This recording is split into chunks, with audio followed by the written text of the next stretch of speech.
Ever feel like you're living in a world where lizard people control the government and the moon landing was filmed in Stanley Kubrick's backyard? Me neither, but in today's siloed media environment, it's easy to fall down rabbit holes of misinformation. That's why I use Ground News. It's not a mind control device. I checked. It's a powerful tool for seeing beyond your media bubble. Ground News shows you how different news organizations cover the same stories, their political slants, and it even lets you peek behind the curtain to see who owns them. It's like having a built-in BS detector for your newsfeed. So before you start communicating with aliens through your breakfast cereal, give Ground News a try. And if you like what you find, you can use my link in the show notes for a 15% discount off your subscription. You'll be supporting this podcast and taking a stand against one-sided reporting. And now, on to the episode.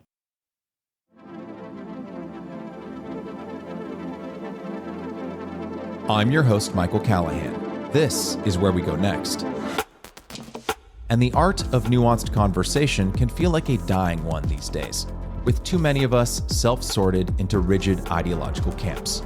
But is it possible to create a community centered around free expression and open dialogue that doesn't eventually become tribal in its own way? Our guest this week has been grappling with this very question through her writing, her podcasts, and now up close with her newest project. Meghan Daum is the host of the Unspeakable podcast, co-host of the podcast A Special Place in Hell, the author of 6 books, and the founder of The Unspeakeasy, a community for free-thinking women who crave honest conversations about subjects that don't come with easy solutions. Meghan, thanks so much for joining us again. Michael, I'm so happy to be here. Well, I'm glad that we're both glad that you're here. Before we get into the thrust of this conversation, I have to start with one of my favorite episodes of the podcast you co-host with Sarah Hayter, in which you spoke with the hosts of Race to Dinner, and things got, I guess you could say, and maybe it's appropriate for a podcast called A Special Place in Hell, things got a little heated. How did that conversation come to be? How did these two women not know who you and Sarah were? And when did they eventually find out what your podcast was all about? How dare they not know who we are, right? From my perspective, yeah. Yeah, we had not been around very long. Race to Dinner is a business, actually. So it's 2 women, Syra Rao and Regina Jackson. So Syra is kind of a social justice organizer of sorts. With a very active Twitter. A very active Twitter. She's Indian background. She ran for Congress, I believe, in her local district. She ran for office. She lives in Denver. Regina Jackson is Syra's business partner, or they are business partners. Regina is Black and probably, she might be in her 70s. I think Syra's probably in her 40s. So they have an enterprise called Race to Dinner, and that's the number 2, I guess, because there's 2 of them. The idea is that women, white women, have like a dinner party of their white women friends, and they pay Syra and Regina to come in and educate them about racism, to basically run a struggle session so these women can understand how racist they are, reckon with their white supremacy, that kind of thing. And there's all kinds of rules, like the women are not allowed to cry because that's white women's tears, and there's a legacy of white women crying and that leading to violence against Black people. And so if you cry, you have to go into the other room and do it. And they have a book that goes along with this. And they've gotten written up in the media here and there a fair amount. But anyway, yes, they do this. And there was a documentary film. I believe it was called Re-Educating Karen or something like that. So yeah, we, Sarah Hayter, my Sarah, had them on the podcast. I actually just called the publicist for their book and I said, would they want to come on our podcast? And this is what our podcast is. And the publicist said, let me check with them, and got back to me and said, okay, we booked it and they came on. Having been a fan of the Unspeakable podcast, your OG podcast, and A Special Place in Hell, I recommend this to anyone, although I will say I don't know if everyone will make it through the episode, not because Meghan and Sarah aren't great hosts, but because as you're watching and you slowly realize that the 2 women you're hosting are beginning to understand your respective perspectives and how you and Sarah were not just going to nod along and agree with everything they were saying, even as you were giving like the most gentle pushback and just probing their ideas. You could especially see on Syra's face about 20 to 30 minutes in, that she was not having it at all. And it wasn't even that you weren't insulting, you weren't forceful in any way. It was just these kind of little gentle prods. And it kind of made it clear that, I don't want to be too presumptuous, but it just seems like they were not used to encountering any kind of pushback to any of their ideas, even in the most polite way possible. Well, they don't do a lot of media. That's the thing. To the extent that they do have a reputation, I think there are sort of circles of cultural commentator, heterodox types who know who they are, but they don't do a lot of media. And I suppose this is part of the reason. I guess the lesson is always do your homework, always know who you're talking to before you agree to go on a podcast. And don't get yourself too isolated in bubbles of thought where you lose sight of the bigger picture and other people's opinions, which will eventually take us to your most recent project. But before we get there was a 2022 episode of The Unspeakable. You were speaking with Chris Kavanaugh of the Decoding the Gurus podcast. And you spoke about how, as a quote unquote smaller podcast, and I would argue with that descriptor, you were disincentivized from pushing back too hard on your guests. Can you expand on that a bit? And do you still feel that way now? What makes you feel disincentivized from pushing back, like you pushed back against Syra? Yeah. Well, in that case, so the Unspeakable podcast, it's an interview show. I've been doing it for almost exactly 4 years now. I'm really just not interested in a debate format. It's not a politics show. It's an ideas show. Like, I'm interested in ideas. And it's a tricky thing, right? Because I am very mindful of delivering an echo chamber or having people on who agree with me all the time. But I actually don't really find myself in a situation where somebody is saying something that I blatantly disagree with and I don't say anything. That would not happen. But I think that the kinds of conversations that we have on the show transcend that kind of disagreement. Honestly, I just think we're talking about ideas in a particular way. I'm not really interested in having somebody on who's going to just say a bunch of stuff that I disagree with. And frankly, they won't come on. I have invited people onto the show who I know would disagree with me about certain things, and they don't want to come on. And unfortunately, you hear that a lot from podcasters. That's probably your experience as well. And that just reinforces this echo chamber that we find ourselves in. Yeah, it is weird. I don't know if that's a hangover from a few years ago when it was quote unquote problematic to quote unquote platform people. But I haven't encountered much of that with this show because the political topics that I do touch on will be hopefully more universal, or ones that could go between the right and the left, like freedom of speech, although that's a little bit thorny. That's a dog whistle. I know. Yeah, right. That's true. That's true. To your point, Meghan, it does say a lot about the state of the culture today that you can't even reach out to people that far left of center without getting ghosted or without getting a refusal. And do you think that the ice is ever going to break on that? Do you think we're ever going to turn a corner? I feel like people are getting a little bit exhausted of it. They're exhausted of the arguing. I don't know that we're going to turn a corner, though, because we don't have to. You can opt to spend your entire life within your little chatter community. The algorithm will protect you. And in fact, the algorithm will keep other information away. The algorithm is protective and also a gatekeeper. It imprisons us in a way. Maybe what it is, I've never thought about this, but I don't really have that many strong opinions, believe it or not. I don't know about that, Meghan. Well, the things that I have strong opinions on, something like the stuff around gender, I would be happy to have someone come on who disagreed with me, but there's no way in hell they're going to come on. I have certainly tried. Something like that, where I make a point to talk about it in a much more nuanced way than I think people on the right are talking about it. I mean, my whole thing is I talk about things that I do on the show because I don't like the way they're being discussed. I don't like the way the far right is talking about it. I don't like the way the far left is talking about it. And I feel like I can thread the needle and make the conversation accessible and remove the taboo, and so that it suddenly becomes something that we're allowed to discuss. But if I was going to have somebody on who like really, really, really thought that there was no way that COVID came from a lab, I think it probably did, but I'm not in a position to get into like a boxing match about it. Right, right. And I'm not sure how interesting that is. That's probably one of the reasons why I also don't seek out people whose opinions are that different from mine. When you're in a zone of having someone on whose opinions may be 30% different from yours on any given topic in either direction, I think you can have a reasonable conversation and have disagreements. But if you're talking to the equivalent of a flat earther where can that conversation really go aside from frustration and maybe 10 minutes in, you're like, maybe we should call it a day? Yeah, and then you're in a situation where you have to fact check everything they say in real time, which is not possible. Yes, no, exactly. So you can either interrupt the conversation every 5 seconds to Google what they said, or you can let it go and then you've let them talk. It doesn't work. To loop back to something you said, let me know if I'm on base here in terms of what animates you to write about these culture topics. Is it not necessarily that you have a natural inclination to write about them because you enjoy writing about them, but it's more based out of, and I'm thinking of Sarah Hepley here, and the two of you discussed this in her most recent appearance on your podcast. She's sort of animated to write about the power dynamics within relationships and how that's been turned upside down and problematized.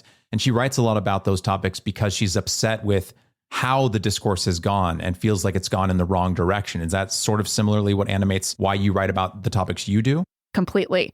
Yeah, because there are a lot of people out there who are misrepresenting the quote unquote heterodox approach. Let's just put it that way.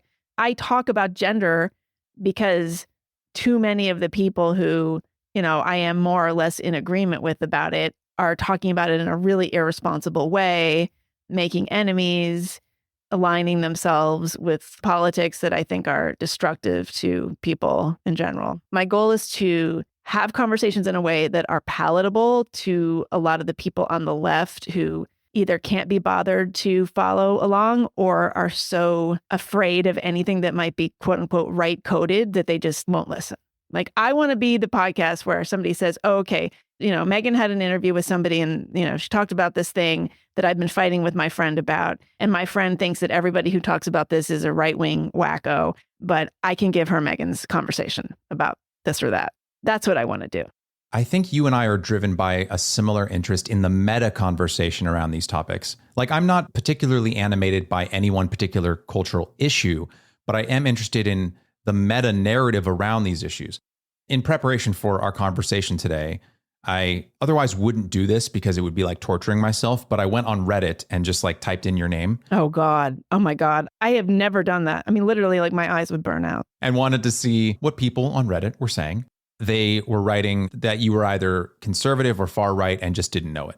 And to me, one, I don't think that's accurate. But two, that's what I'm interested in, specifically how someone can listen to someone like you who grapples with issues, who can have her mind changed, who might have a strong opinion about something, but a strong opinion potentially loosely held, and you're open to reason. How someone can read an essay by you or listen to a podcast, and then their takeaway from that is, oh, she's hard right. I'm interested in that. What happens in our minds collectively when we interpret reality in such a way where a heterodox, quote unquote, voice comes through their ears and is filtered out the other end as neo-Nazi? I don't even want to parse this anymore. Like, I'm losing patience. Hard right, far right, there's no meaning to that. If they want to call me a conservative at this point, okay, fine. Maybe I am. I don't know how you define that anymore. Right. The definitions of words have gotten blown up. And, it makes me think of one of the essays of yours that I read recently. Speaking of something you said earlier about not having particularly strong opinions, maybe you don't have strong enough opinions to be canceled, but you could say you have strong enough opinions to be problematized. Yes. There was an essay you wrote called I Wasn't Canceled, I Was Problematized, in which you say, quote, ever since the publication of my last book, which was, for our listeners, The Problem with Everything, highly recommend, which made an honest appraisal of the culture war, I've been somewhat non grata in certain literary circles. There's nothing too special about this, since it's a pattern that has played out for all kinds of people in all kinds of milieus since the Trump election. The exact opinions and observations that had made me the toast of the town in 2015 were getting me removed from guest lists little more than a year later, end quote. Like, that sentence right there. It's like, you didn't change, but for some reason, in the course of 12 months, you went from being the toast of the town in certain literary circles to being like, in hushed tones, maybe we shouldn't invite Meghan to the party anymore. And it's just a very weird thing to see. Yeah. And the thing is, you think you're crazy. Right. Yeah. There's no way to prove that it's happening. Right. So maybe I'm imagining this, it's like, God, get over yourself. They're not thinking about you. Maybe they just forgot to invite you, or, there's a whole bunch of reasons. You're getting older. There's a lot of reasons that somebody stops being the toast of the town. It's really hard to know. So the idea that I'm a conservative and I just don't know it, somebody could have said that about me 20 years ago. I mean, there's nothing that I have written in the last 8 years that I wasn't writing for 16 years in the Los Angeles Times. I was an opinion columnist. I said all kinds of things. And often they couldn't tell if I was on the left or the right. I mean, I was clearly not. I didn't like George W. Bush and all that kind of stuff, but it was completely fine. That was the job. You were supposed to look at issues and at the culture in an honest and surprising way and invite people to think about things differently. So if that's conservative, to me, that's the opposite of conservative. One would think. Yeah. I mean, I wonder how much of it is just, it becomes mimetic and then it's just tribal and group identification. Yeah. I recently had Dr. Alina Chan back on the show to talk about her recent New York Times piece in which she discusses the high probability that COVID came from a lab in Wuhan, something that Jon Stewart was joking about several years ago. Yes, before he got the memo that he shouldn't do that. Before he was problematized. Right. But Alina was describing something similar in what should be a non-political space where once a majority of people within the scientific community decided that there was a right and wrong answer for where COVID-19 came from, everyone who did not have the correct opinion was demonized, was problematized. It just seems to be something that is infecting all spaces in terms of, oh, you're not just someone who has a different opinion from me. You're a bad person. Well, I mean, I think you hit the nail on the head, right? Like instead of areas of study or expertise, we have communities. So instead of science, we have the scientific community. Instead of literature, we have the literary community. Instead of Black people in all their multitudes of politics and diversity of thought, there's the Black community. What does that mean? Nothing. Yeah, it's a kind of bullying tactic. It's a kind of way to make someone believe, or at least say they believe, the same thing that you do under threat of expulsion or excommunication. In that same essay, you wrote, quote, and this stood out to me. I hadn't seen this from you before, and maybe you'd written about it elsewhere and I just missed it. But you said, quote, speaking of yourself, or maybe you should just publish another book already. After all, it's been a few years. With all that extra time on your hands, you'd think you could have written a couple hundred continuous pages and slapped them between two covers, as long as it wasn't about the culture wars, which is the only thing you're interested in, and maybe you should examine that, end quote. And we've spoken a bit off mic about my own journey, even on this episode with culture war related topics and this podcast, how I used to cover them a little bit more and how I cover them less now. And to be fair to you, Meghan, when I say we've spoken about, I mean, I've vented to you and you've very generously listened to me. Always a pleasure. Anytime. Thank you. But the Cliff's Notes version of how I came to my decision to move away from these topics, I still like having these conversations. We're talking about it right now, but not every episode. And I think one of the reasons why is because talking about these insanities and mobbings and hypocrisies and all of that stuff, which is very real, but it was like making me ill. Like it was making me sad and like almost physically unwell. Like I got to this point where I'd start prepping for these episodes and I would begin to start to dread them because I'd be like, oh, I have to wade back into the radioactive pool of waste in order to like prep myself for this episode. Even though those topics do worry me, do you ever get a similar feeling in your gut when you think about these things and you talk about them on a weekly basis on your podcast? What keeps you here? Like what keeps you in the space? If I want to keep doing the podcast, I have to keep talking about this stuff. There's two things that make a podcast work. You're either super, super specific, like this is a podcast about this particular kind of embroidery. True crime. Yes. Not even true crime, but like this particular genre of true crime, like really, really deep and narrow. Okay. So you can do that, or you can lean really hard into politics or culture wars, and you can say the stuff that people are expecting you to say. I mean, that's the thing that, I've really learned from now doing the show with Sarah, because, The Unspeakable is an interview show. It's just me and a guest, and I have all kinds of different guests. And then Sarah, it's just the two of us talking. I mean, you probably know this from your own research. Audiences really like the chat shows. They want to know what they're getting every single episode. They don't want to be surprised. And so if you have guests, they're really only going to listen if they're interested in that guest. Other than your base, there's a core audience that trusts me that if I have a guest, they know that I have a good reason for it and they'll listen. But by and large, they're not going to listen. So I do it to the extent that I do it because I want to keep the show afloat. But I actually don't do it as much as you might think. And I certainly want to do less of it, but I've had to kind of taper. Don't do what as much? I don't want to do as much culture war stuff. But, it's kind of like if you want to have that literary author on, you better make sure that you've got 2 culture war conversations that month so you don't lose subscribers. It's terrible. It's absolutely terrible. You become almost a prisoner of your own show. That is what audience capture is. But I do not consider myself to have audience capture because my audience isn't big enough, quite honestly. But yeah, I do keep doing it, and I wish I did less of it. But I think that people would stop listening to the podcast, unfortunately. Yeah, you recently posted. I don't know what they're called anymore since Elon changed. I X'd. You recently X'd something related. You said, quote, "The longer I stay in the podcasting space, the more I want to disappear into the woods and write novels, but being a podcaster has alienated much of the literary community, so I'm screwed," end quote. And then you followed that up later with, quote, "I get exasperated with the heretic podcast space because, well, it can be exasperating," end quote. Is that what you're talking about here, or did you mean something else by that? Yeah, that is kind of what I'm talking about. I can only compete with the edgy McEdgelord for so long. You should title the podcast that. It would probably get 4 times the views. Yeah. Unfortunately, the people who are succeeding in this space, that's another term I hate, the space. It's like the community.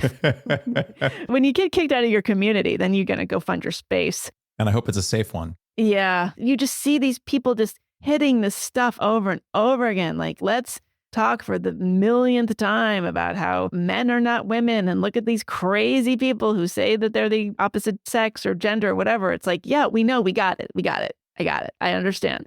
And also, if I'm going to steelman why people, I'm not lumping you in here, but if I can steelman why I think some people look at podcasts like that and look at the guests, right? There's a specific podcast I'm thinking of. The hosts repeatedly say that they are centrists or center left, even though a lot of people keep telling them, we think you're conservative.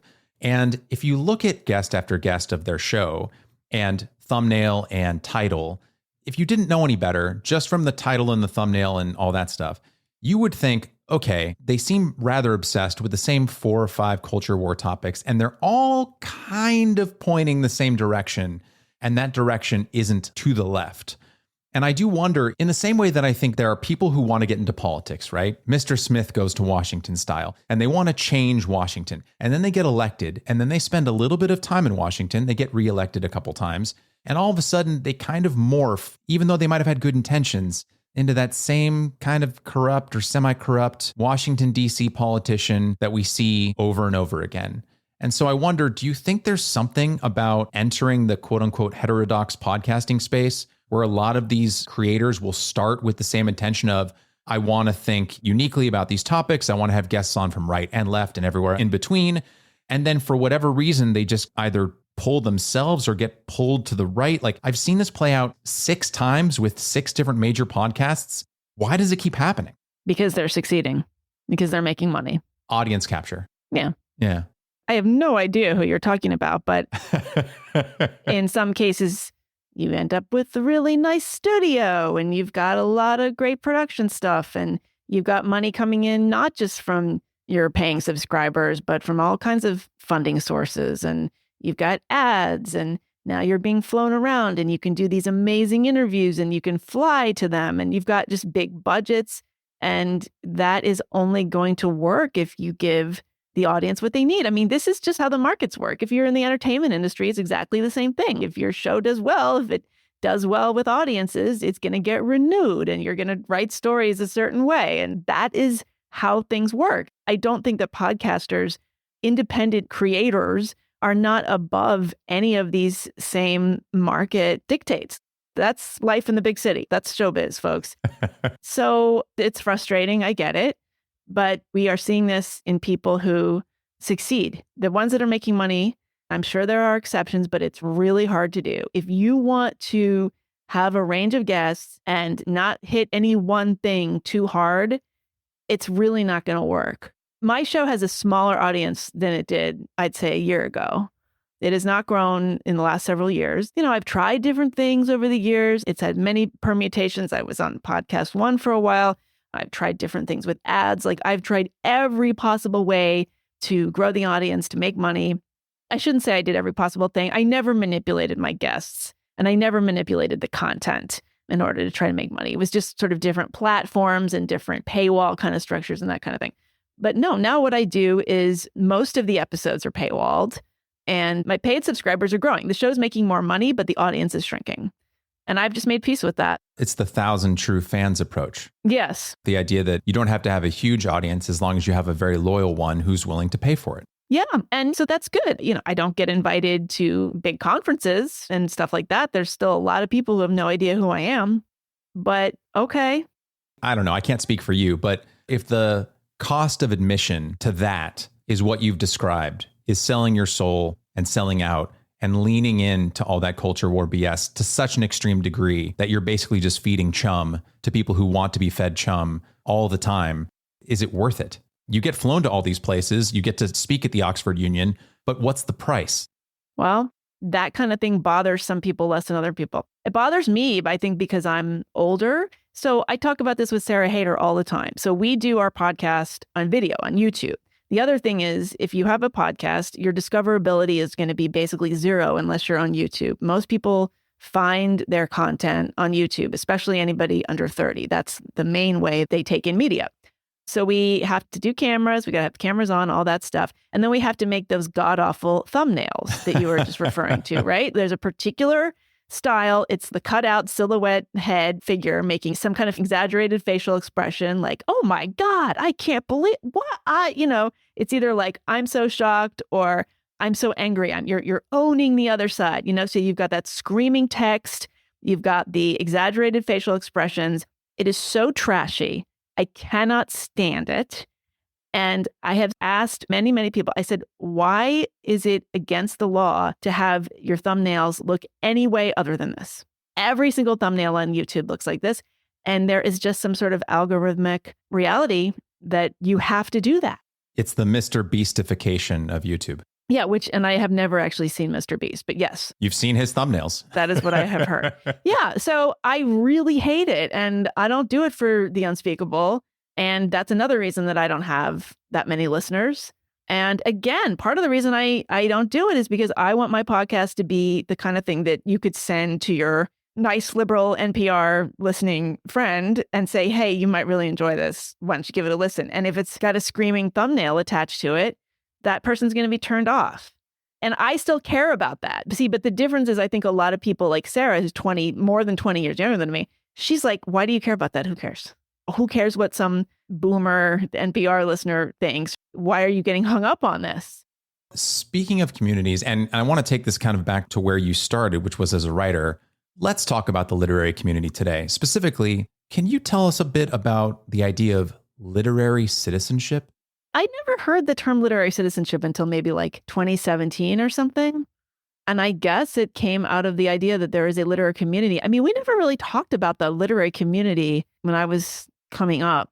You talked about the publishing industry. I don't know. You talked about like hanging out with writers, but the literary community, maybe that didn't really come about until you started getting into like social media. I mean, I guess arguably people were using terms like literary community before the internet, but literary citizenship, the official definition would be like, do you support other authors?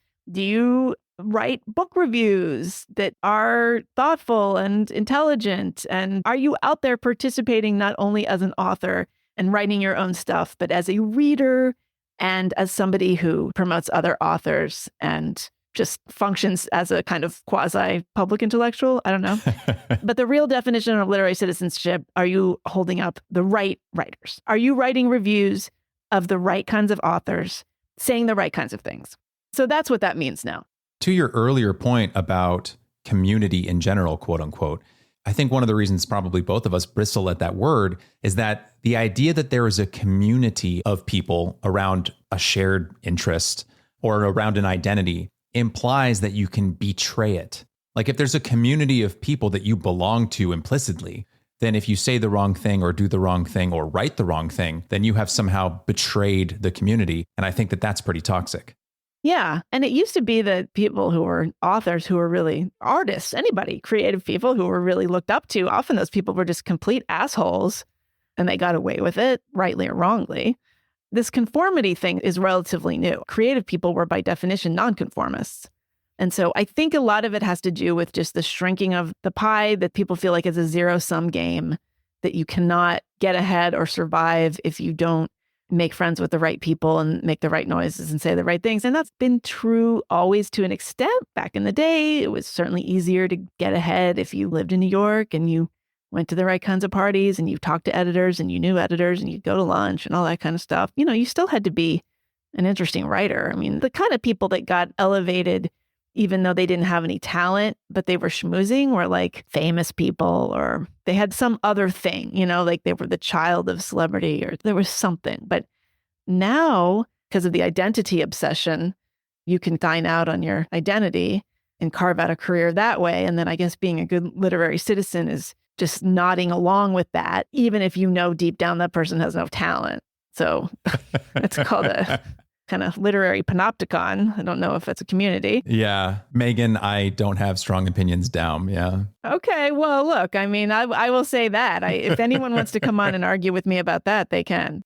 This has happened in my industry as well. I had on Nadia Gill, who spoke about what's happening in the documentary filmmaking space. It's happening everywhere, which is this idea that when there is something like a community, it's not about different creative people coming together and expressing themselves differently in different creative ways. It's about everyone expressing themselves creatively in the same way. I want to read a longer passage from your 2022 essay, Who Killed Creative Writing, in which you write, quote, I went to an MFA program intending to write fiction. I found that really interesting. That's my side. Instead of idolizing Raymond Carver and Dennis Johnson, though I revered them plenty, my heroes were authors like Mary Gateskill and Lori Moore, and I wrote a lot of mediocre short stories knocking off their spare, arched sentences and ruthlessly unsentimental emotional means. I ended up switching to nonfiction and picking up even archer and less sentimental influences from there. Joseph Mitchell, Lester Bangs, Ellen Willis, Tom Wolfe, Joan Didion, of course. And this is the part that really stood out to me. There is nothing more basic MFA bitch than saying Didion changed your life, but when I read the opening lines of Slouching Towards Bethlehem, it really did change my life because it changed my writing. It was as if I'd been handed a note that said, this isn't about making people like you, it's about making them feel alive alongside you, end quote. And you recently spoke about this with Sherman Alexie, if I have that right? Yeah. Yeah, this exact topic. There might be parts of my life or parts of my autobiography or parts of my stories that offend you, but that's sort of the point. Well, that's the job. Otherwise, why are you writing? I mean, the question of how revealing you want to be is a separate question, but I don't really understand why anybody would write something or try to publish something or try to just express a set of ideas in any kind of formal way if they're just going to say something that already has been said a million times. It's like, why don't you just, become an interior decorator and put live, love, laugh placards everywhere? I don't know. There was this brilliant essay you wrote called, Was Alice Munro an Art Monster? And you said, quote, believe it or not, this might be doubly true for first-person writing, by which I mean memoir and personal essay. We can lay ourselves bare on the page while keeping our actual selves in a protective shell. We can practice radical honesty in our work, or at least purport to, while keeping the real world at arm's length. We can run our worst characteristics through a filter of dazzling prose and come out with something resembling wisdom and redemption. Readers might even fall for it. But deep down, even not so deep down, we know it's a ruse, end quote. Can you unpack that a little bit? Because to loop back to a conversation I had with Sarah Hepola, where we were talking about honesty in writing, even if you write something truly autobiographical, which I know you have, Meghan, like you do have to do trimming. You do have to clean up the narrative. You do have to remove things or change around the order slightly to make something more narratively palatable. Where's the line drawn between writing something emotionally honest while trying to keep the facts true but concise and writing something that looks honest and, brutally raw, but is fake? Well, by definition, it is fake, right? Because it's not your life. It's something that you've created. So you're making a series of choices. I'm going to include this. I'm going to not include that. I'm going to tweak the details of this. I'm going to be completely unflinching and uncompromising and verbatim about that.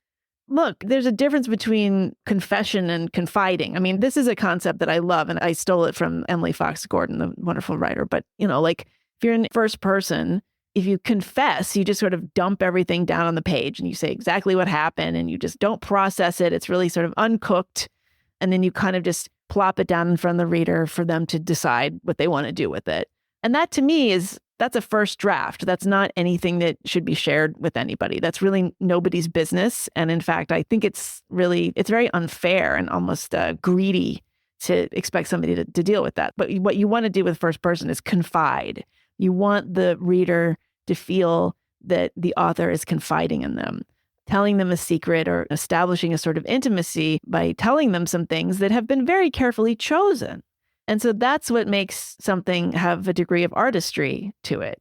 Unless you are just a completely off the rails, chaotic, everything is constantly happening to you in dramatic fashion all the time kind of person, in which case you wouldn't be able to sit down and write something. You do have to embellish that first person narrator. There is a kind of level of drama that you have to infuse into that voice in order to take it off the page. I think that's probably what Sarah meant. And that's a little bit of what I was getting at in that Alice Munro piece. I'm trying to pull apart the difference between an author who would want all the accolades of talking about their abusive childhood or talking about their troubled marriage or whatever it might be, whatever the topic is, whatever trauma they're trying to share with the reader, but are unbeknownst to the reader, keeping themselves at a distance, at a remove, and not actually being vulnerable. They're not practicing vulnerability, but like faux vulnerability. Well, but I don't think that's so bad, frankly. Right. Okay. That was my question. Like vulnerable, no, you shouldn't be vulnerable.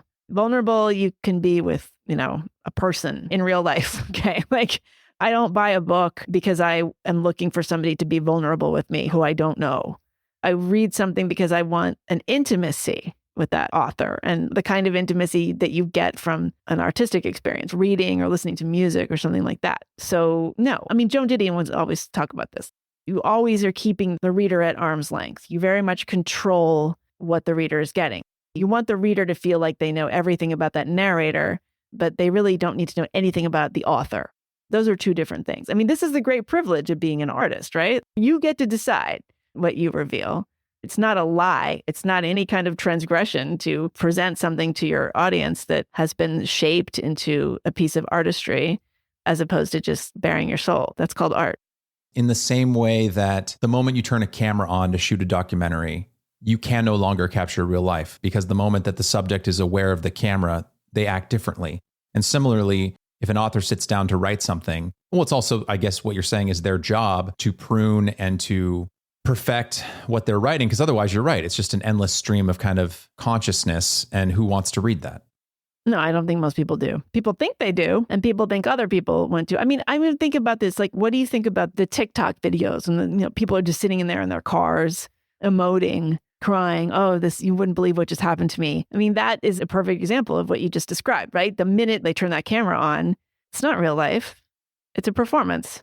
Speaking of vulnerability and community, I want to go back to your first appearance on this show, all the way back in July of 2021. And you said, and this is slightly edited, quote, "There was a period a couple of years ago when I really had it in my head that I wanted to start some kind of movement. And I was really fired up about it. And I was talking to different people. And how could this be? And what would this look like? And would it be like a traveling ideas festival? And I would be the leader of this movement. And then things started to come up like Persuasion, Yasha Monk's group, and different people started doing this very thing. And I kind of found myself thinking, okay, well, I don't have to do that. I'm just going to write and I'm going to do my podcast and stick to what I do well. I'm okay stepping back and letting the Yasha Monks of the world lead the way. I think that just sort of temperamentally, I'm not a natural leader," end quote. I have no memory of saying that. Okay. And then a year later, you founded the Unspeakeasy, which I'd love to talk with you about. So what happened in that year that changed your mind and specifically changed how you viewed yourself? Wow, July 2021. Think about what I was doing. I really like the idea of getting people together in person and talking unmediated, off the record, not recorded, all that kind of stuff, no screens. So yeah, I guess, yes, I did have some kind of vague idea that I wanted to start some kind of nuanced movement. And then I saw things like Persuasion starting and various communities, listener communities around podcasts, that kind of thing. It's funny, actually, part of the reason I got the idea from the Unspeakeasy was because I went to a Yasha Monk. I went to a Persuasion Zoom hangout. The Unspeakeasy, obviously, it's named after the Unspeakable podcast, which was named after my book, The Unspeakable, which came out in 2014. It came about because I was obviously, since I've been writing about culture war stuff and doing the podcast, I hear from a lot of people saying things like, thank you for talking about this. I feel like I'm going crazy. I feel like there's something wrong with me, or I'm crossways with my friends and this or that. So I feel like I'm not the only one. Thank you for making me feel less alone. So I would hear that kind of thing. And I also teach writing classes, just having nothing to do with politics or culture wars. I taught at Columbia for many years, and now I teach private workshops. So I was teaching these private memoir, personal essay workshops on Zoom. Well, actually, I was doing them in person too in my apartment.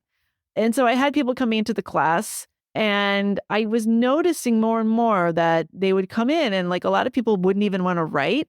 Turned out that they just wanted to be able to sit around and know that it was a place where they could talk about certain ideas. They knew I talked about certain things on the podcast, and they knew I was going to talk about them in a certain way. And they wanted to be around other people who were interested in talking about those things. It was specifically that a lot of female students were voicing this to you. Yeah, classes were co-ed, but I had a lot of women, and the women were saying something very particular about the way they felt isolated. They were saying things like, all this tribalism and these political divisions, it not only makes me worried about my job, and those are the kinds of things men say as well, but they say, it also has broken my heart. I have lost friendships over this. Family relationships are falling apart. I feel like I can't speak out. I can't say what I really think, even if it's a fairly anodyne point, like something that would have just been a completely normal thing to think 4 years ago is now verboten. And they were saying, so as a result, I just don't say anything. And I am silenced, and I go to social events and I really just hold my tongue. And that's the way I live now. And so I was noticing that in the sort of micro level, like people's personal lives are really being affected, and women's in particular.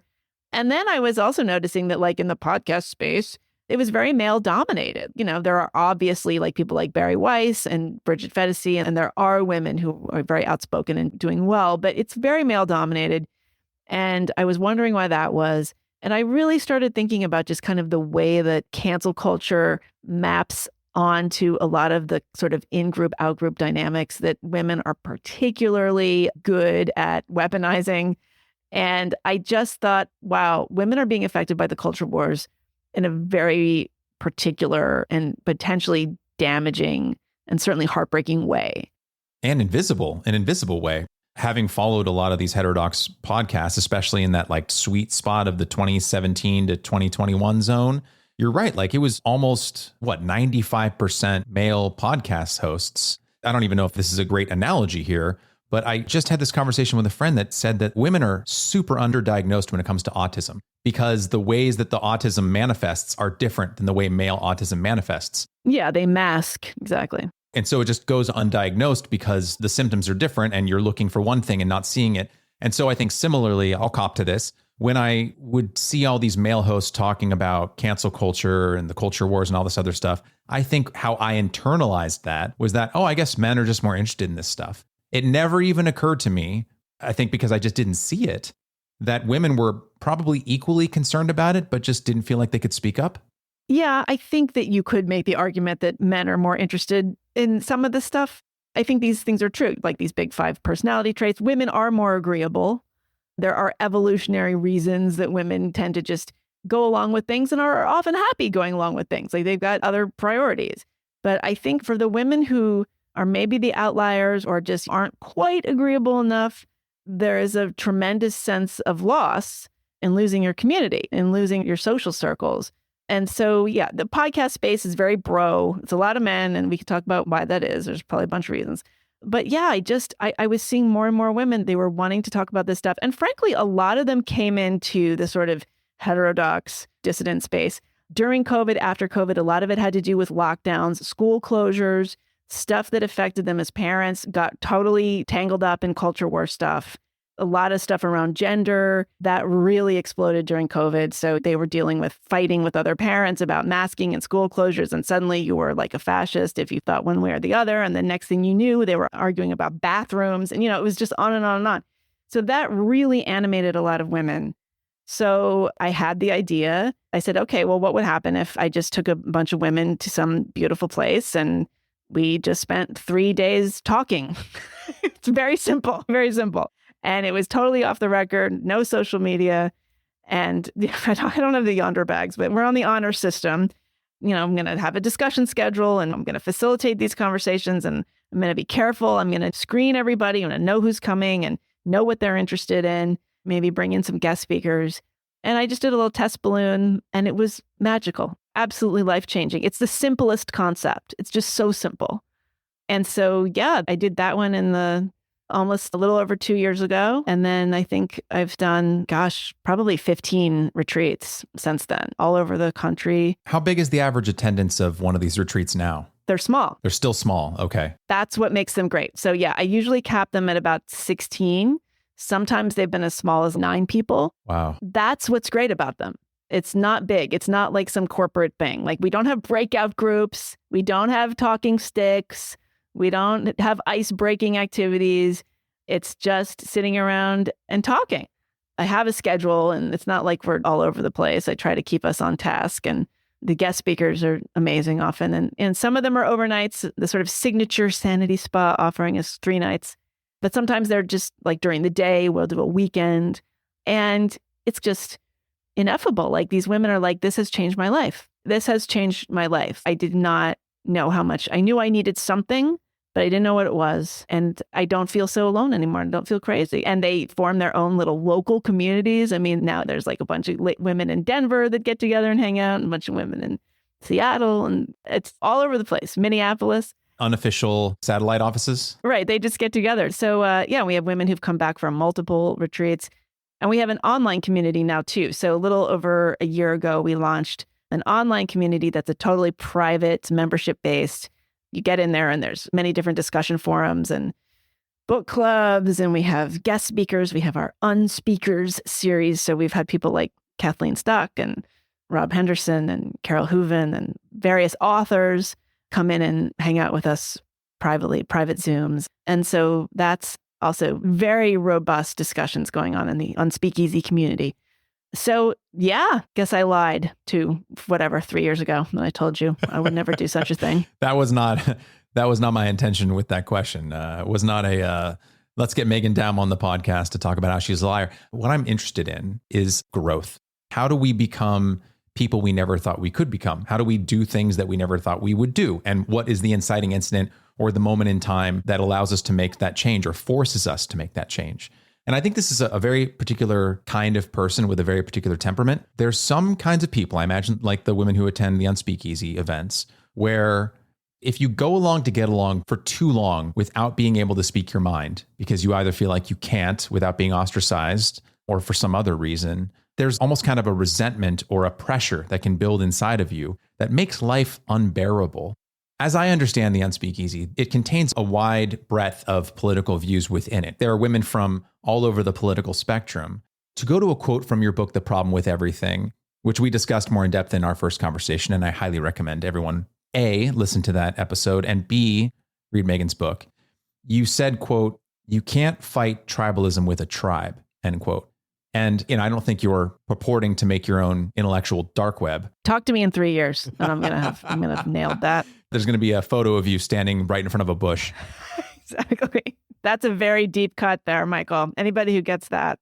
But I would say the IDW is probably the most famous recent example of a community of people who came together as free thinkers and then became a tribe with infighting and all that tribal stuff. Can you form a community, right? Like on that topic, right? Like, can you form a community, whether it's a literary community, the Black community, a community of free thinkers, right? Can that exist without becoming a tribe? Is there a way to allow people to think freely within a setting without even subconsciously thinking to themselves, okay, everyone's sort of agreeing on this. Should I speak up? Or how do you as a leader in this space, Meghan, foster that kind of conversation where everyone can feel comfortable? I'm pretty light touch in the online community. They're very good at self-policing. I don't want them to feel like I'm hovering around. I certainly post stuff occasionally. I keep an eye on things, and I try to have a hangout every couple of weeks. So people who want to show up. I think that, yeah, we definitely have a wide range of political views. We have people who are like Bernie Sanders supporters, very far to the left. We have people who will vote for Trump. We've got Trump supporters. I think most people are fed up with both sides. Most people are just tearing their hair out. They just are really, really disgusted with the discourse and are craving like substantive conversations in good faith. That's why they're there. But no, I mean, we have fights all the time. Really? Oh, yeah, absolutely. People are arguing in there all the time. And a couple of times it's gotten a little heated, and I've stayed out of it because, we had the politics group, we met, and, because they have their Zoom meetings. I mean, like there's a couple different politics groups, and there's one that meets every week, I guess. And I actually have never gone, but, like a fight will break out, and then it doesn't happen very often. This happened maybe once or twice, but somebody made sure that they reach out to the person and patches it up. And you know what? I think that what enables us to actually contain a wide range of views is the fact that we're all women, because that is still a baseline. No matter how much disagreement there is this unifying thing. Somebody else put it really well. She said, like, we don't think the same things, but we think in the same way. And I thought that was very well said. And we also, frankly, have a huge range of ages. I mean, we have women in their 20s all the way up to women in their 80s. Wow. So a whole range of YouTube thumbnail preferences there. Right. We don't have any YouTube presence. None. And so that's like another thing. It's just pretty amazing to hear a range of experiences. When we have women who are stay-at-home moms or small-town librarians. We have women who are lesbians living in all kinds of different life experience. I mean, it's so varies. Women all over the world. I mean, it's pretty North America heavy, US and Canada, but we have women in Australia and in India and the UK. And I just think that we give each other the benefit of the doubt. And we don't just talk about politics, by the way. There's so many forums. Everybody's always requesting more forums. So it's hard to explain. It's kind of like Facebook without the horrible sucky part. It's like Facebook with only people that you like. And so there's like numerous, we have an arts and culture forum, we have politics, we have feminism, we've got climate, all kinds of things. We have a tricky situation forum. So like if, you've got like a kind of awkward situation with a friend or a family member. So we have a couple advice forums. Talk a lot about relationships, a lot about kind of dating and mating crisis, masculinity crisis. They're really interested in that kind of stuff. And those conversations are fascinating. By no means do we only talk about politics. I mean, there's a whole forum for just talking about your pets. That's great. There's a politics stitch and bitch Zoom. So they get together and knit and talk about politics. I don't go to that one. I see on the website that there are 2 retreats coming up. About how many do you have per year? We had 8 this year. So we will have had 8 this year. Last year was our first sort of official full year. I think we did 7? I can't even keep track. Well, the reason I ask is from everything you're saying about how these women are able to express themselves, the sense of community that they feel when they're there, whether in the online forums or in these in-person retreats, it sounds like there's a lot of demand. I mean, the fact that these women will go to these retreats and then come back and start their own satellite unspeakeasy communities within their local towns and cities, that's huge. It seems like you're creating something really beautiful and really meaningful for a lot of people. If you were to offer more retreats, like instead of 8, double it, do you think that the demand is there? Yeah. Part of the challenge is how to scale, because what's magical about them is that they're so small. But I don't want to spend every weekend of the year doing a retreat, or every week of the year for that matter, because often they're during the week and they're 3 or 4 days. I mean, I can tell you that we actually had our first ever co-ed retreat last month. And that was a huge success. So the Unspeakeasy, it's a women's community. The online community is all women. Like, believe me, that is our core value. But so many men were interested, and they're like, it's not fair. And like, when are you going to let us in? And so I experimented. I did a co-ed retreat in Chicago in June, just a few days before the Heterodox Academy conference in Chicago. So we were able to borrow some guest speakers. I brought in some amazing guest speakers, Nadine Strawson, former ACLU president, and Eric Smith, the rhetorics scholar who co-founded Free Black Thought. He was a guest speaker. And yeah, I had no idea what to expect. And I think it was a huge success. There were still slightly more women than men, but it was really satisfying. It was a different kind of vibe. It was different. But the men were just lovely, and every single one of them was just really thoughtful and knowledgeable and curious. And they were kind of reserved. I had to say, like, men, you guys should talk more. I mean, how often does that happen? We need at least 10% more mansplaining in this event. Just pipe up a little more. They were trying really hard not to mansplain. I was like, please do. We can take it. I mean, you've taught classes for a long time at Columbia and the private classes you've taught, but this sort of thing, this organizing events of groups of people, that seems all rather new. If you're ranking it, right, with the joy that you get out of podcasting or the joy that you get out of writing and comparing that to this venture, what does the Unspeakeasy make you feel? How does it make you feel? What kind of reward do you get out of it compared to your other interests? It's interesting because I am not a business person. It makes me laugh, actually. Like, it's hilarious that I'm an entrepreneur and I'm constantly asking people for advice, for business advice, and how do I structure this and what do I do? So I guess there's a certain lightness to it because I just don't hold myself to the same tyrannical standards that I do as a writer or as an interviewer. Certainly as a writer. I mean, as an interviewer, I'm able to be a little bit looser with myself, I think, as a podcaster, but I'm always just sort of like amused that it's working, I guess. And it's not, look, I mean, nothing is as hard as writing. So it does feel like a little bit of a relief. Like, I do enjoy looking for venues and things. I mean, one of our core values is that we have beautiful spaces. So like the aesthetics is very important. You're never going to catch me, especially now, like we had a little bit of a learn as you go, but certainly now and going forward, you will not catch us in anything less than an absolutely aesthetically beautiful space. That doesn't mean fancy necessarily. That doesn't mean it's super expensive, but just there's a certain aesthetic standard. No Unspeakeasy events at the DoubleTree? No, I mean, look, if we can really if we can 10x it, no, I don't think we'll be at the DoubleTree. I really love like trying to find like a beautiful little boutique hotel somewhere or different kinds of retreat centers and places, or, we've also used private homes, beautiful homes. So it's definitely a different muscle. And it's funny, if I'm getting business advice from somebody, I'm just much more able to say like, hey, I have absolutely no idea what I'm doing. Like, I can say, please just tell me anything. I will take in any and all information. I'm not like wedded to the idea of myself as some kind of experienced business person. As a writer, I am a seasoned writer. Like, that is what I do. I'm not going to allow myself to screw that up too much. But for this, not that I'm screwing up, we've actually been very lucky. And I have amazing people helping me. I have people on my team. I got people working for me who are fantastic. But yeah, I think it just freed me up to ask questions and ask for advice. I'm just thinking about some of the things you've said over the course of this conversation about your podcast and, it hasn't grown. And I wish I could speak about broader topics. And I don't want to be too presumptuous with this question, but I guess I'll ask it.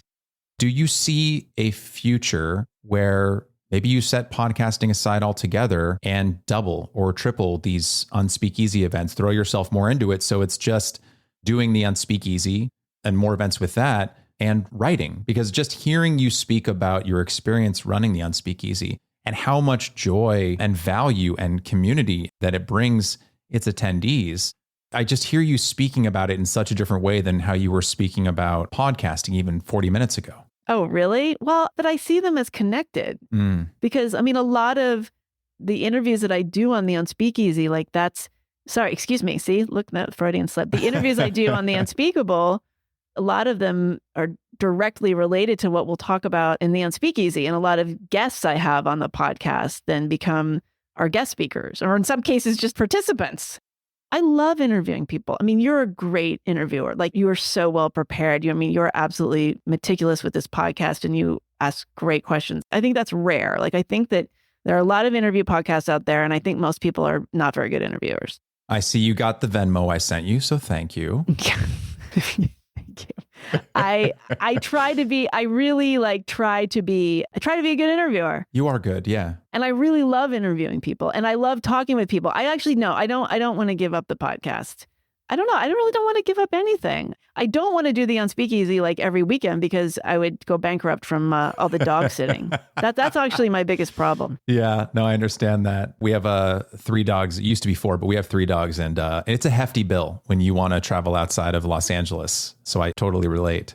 It's really a big problem. I mean, I would need a private plane. Yeah. That would be the thing. But it's a good problem to have, right? I'm doing too much and I'm working constantly, but I like all the things that I'm doing. Hearing you talk about the way that it's made the members of this Unspeakeasy community feel about themselves. Like, I think any outlet that makes people feel a little less crazy and a little less alone is something really special. I'm especially excited about the Unspeakeasy school of thought. It feels in a way like coming full circle to that initial observation that you made in your creative writing courses about so many women joining them to find a common cultural space. And now you're taking the cultural space you've created and adding writing classes. Yes. So the Unspeakeasy School of Thought is the educational wing of the Unspeakeasy. It is a co-ed institution, I will say. Our classes are not just for women, for everybody. We're just kind of rolling these out slowly, but we're doing writing courses online. They're on Zoom. And the idea is that, again, it's a place where you can experiment intellectually. You can wrestle with controversial opinions.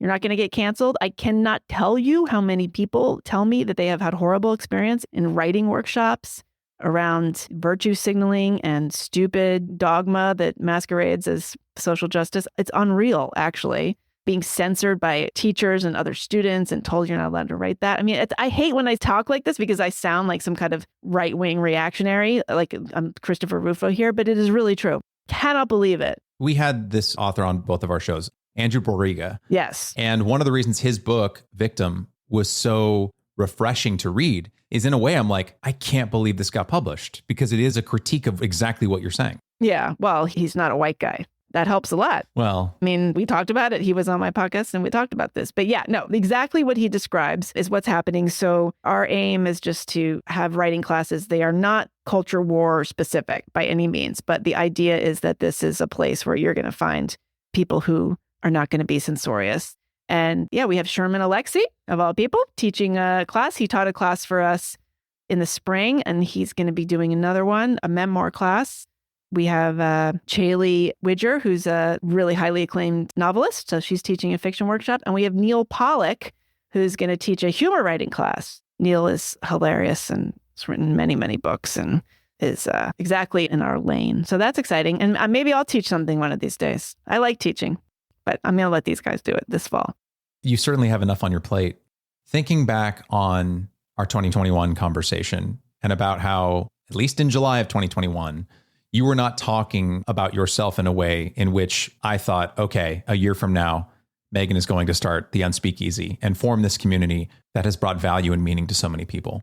Based on your experience over the last few years, whether it's starting a special place in hell with Sarah, or more specifically, seriously branching out with the Unspeakeasy and everything that comes along with that, based on those experiences, what do you think, and maybe this is too broad of a question, I don't know, it's hard to futurecast about oneself, but what do you think you might be up to, or you might be doing as either an extension of what you're doing now or something different 3 years from now? You're doing such different things than you were in 2021.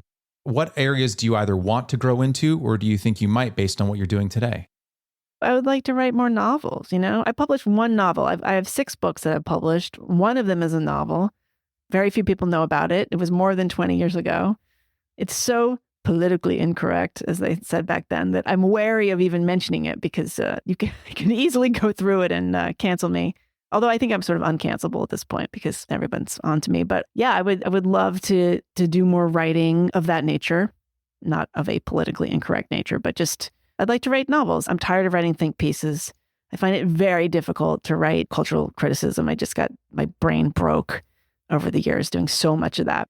I would love to see the Unspeakeasy become self-sustaining and something that I don't have to have my hand in such a direct way all the time. I'd love to be able to grow it and hire people and have it just blossom into whatever it needs to blossom into, then write novels. But I still love interviewing people. I don't know. I can't do, I got to give up one thing, right?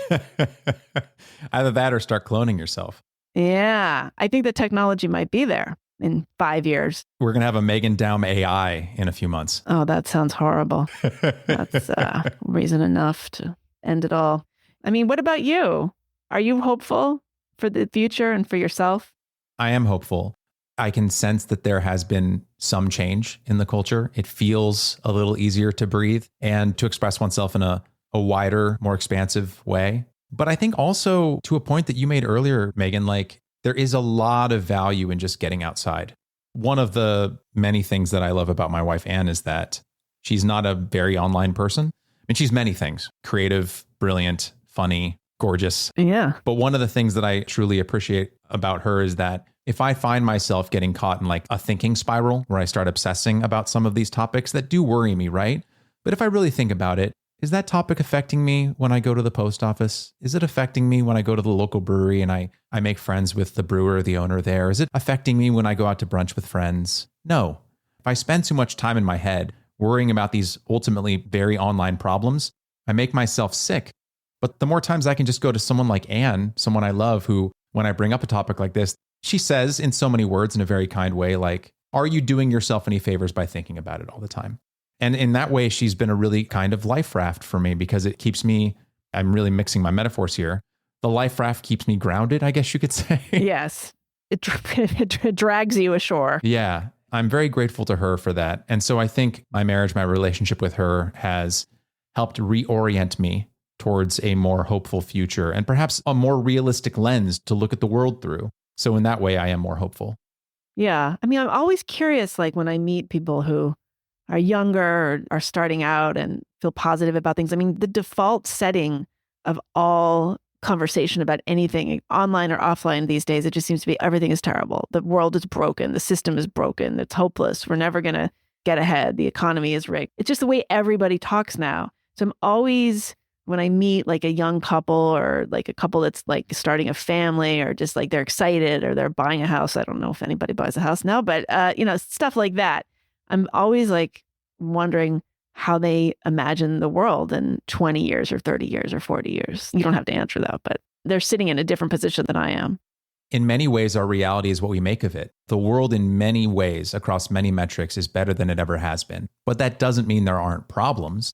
But, and it's connected to my cognitive behavioral therapy in this way, Stoicism has been helpful for me because it helps me to realize that if all I spend my time doing is worrying about things upon which I have literally no control, like the political discourse, I have no control over it. But what I do have control over is like, have I told my wife I love her today? Have I texted my best friend from high school? I'm thinking about you. Let's catch up.